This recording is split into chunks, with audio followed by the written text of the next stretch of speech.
Nah, baru-baru ini ada yang mencengangkan di sosial media. Gua tuh bingung kadang-kadang. Ini kayaknya udah mulai mewabah penyakit-penyakit pemikiran kolonialisme gitu kan. Yuk kita bahas dan ini jurnal gue.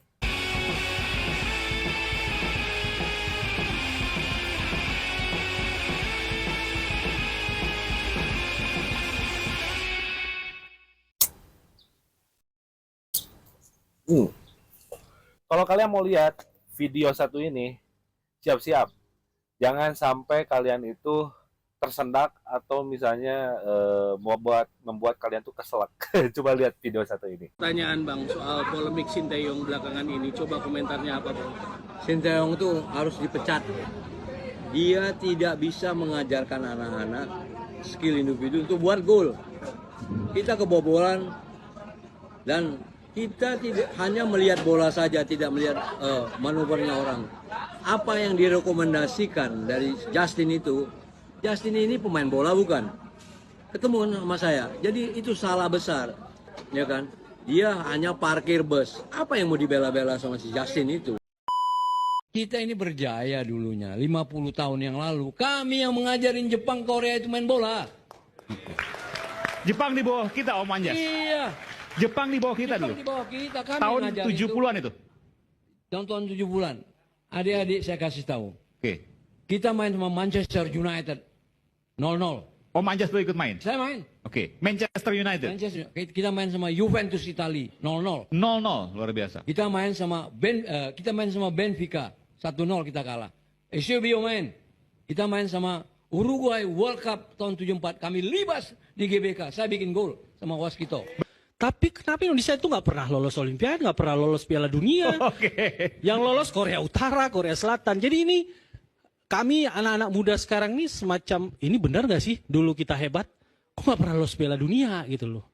Nah, kalau yang Om Anjas katakan itu mungkin level pertandingan persahabatan lawan Manchester United. Ya kan era komunikasi sekarang terbuka, kita bisa tahu gitu kan.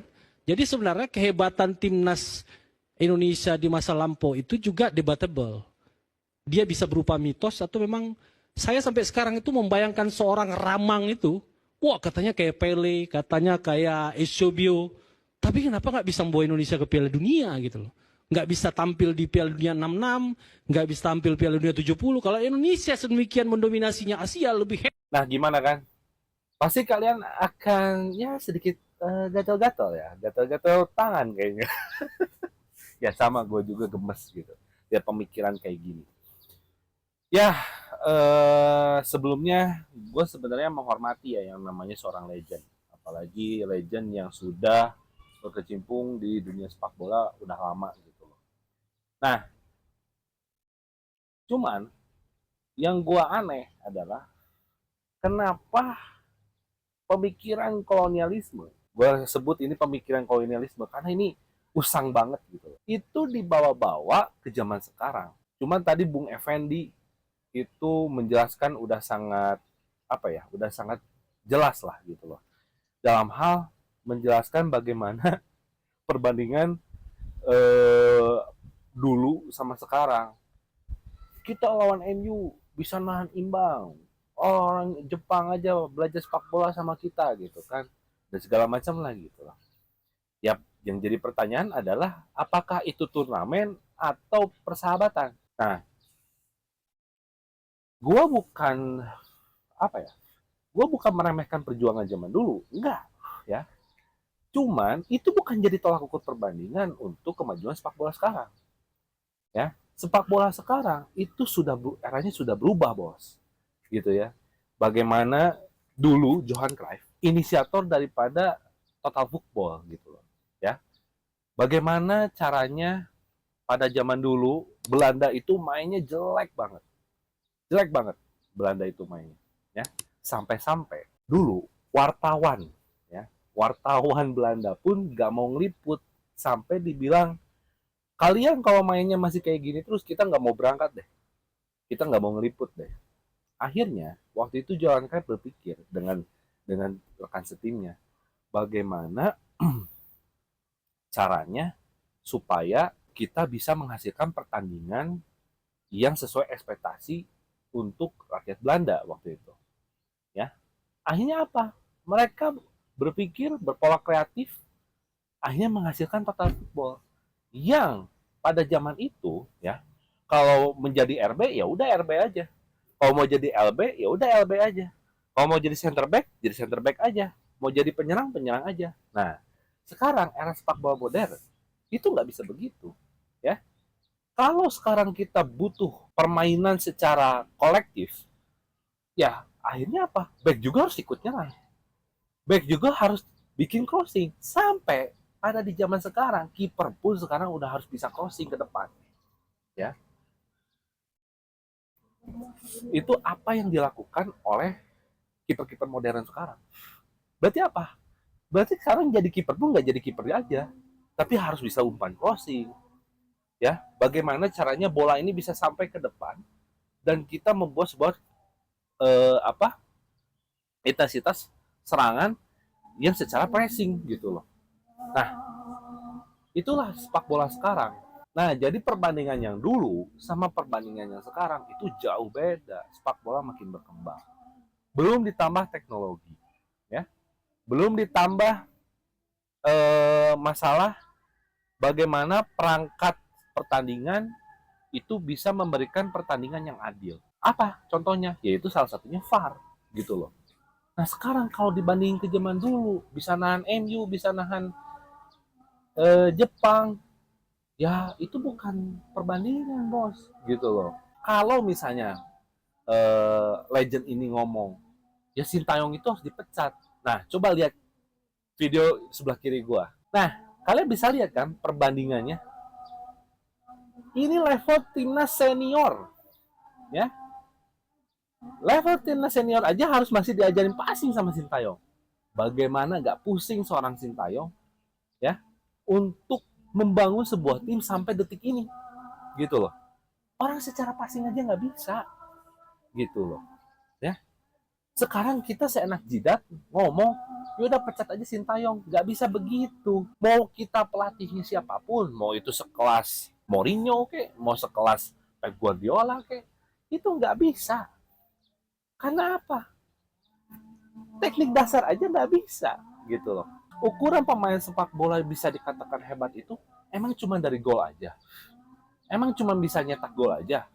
Kalau dari interview seorang legend ini gitu ya, dia bilang, ya saya waktu pertandingan ini saya nyetak gol, waktu pertandingan ini saya nyetak gol.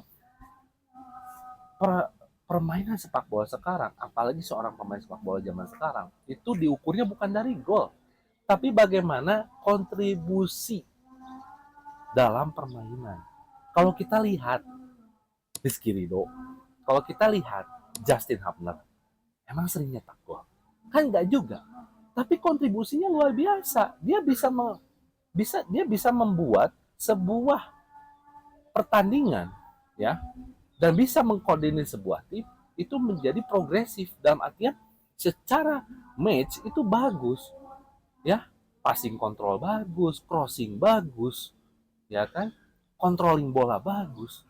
Itu yang dinilai sekarang. Jadi bukan cetak gol. Kalau misalnya ukuran cetak gol itu menjadi pemain hebat, itu hanya framing media, gitu loh. Jadi sayang sekali nih, maksudnya ini legend tuh legend, tapi pemikirannya kolonial, nggak melek dalam sepak bola sekarang. Gue menyayangkan aja gitu loh. Banyak kok legend-legend sekarang yang udah berpikirnya secara era modern, ya.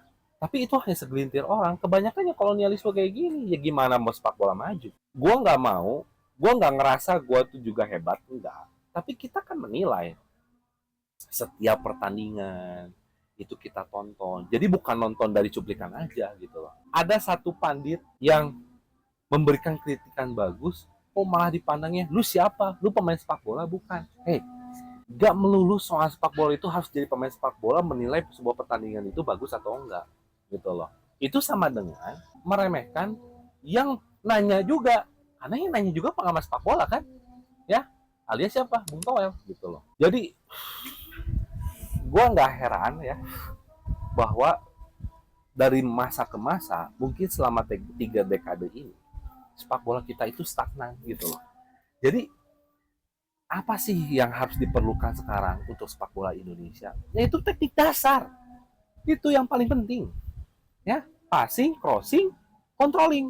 Udah. Kalau misalnya ukurannya hanya gol, yaitu dari dulu juga sebenarnya pemain kita udah sering nyetak gol gitu loh. Jadi gue nggak heran kalau pemain-pemain Liga 1 itu kebanyakan dribbling, ya, fokus buat saling berlomba untuk nyetak gol gitu. Padahal progresivitas permainannya nggak ada, ya. Akhirnya ya liga kita nggak kemana-mana. Makanya kita butuh seorang Sintayong yang benar-benar berpikir detail untuk menghasilkan permainan yang berkualitas.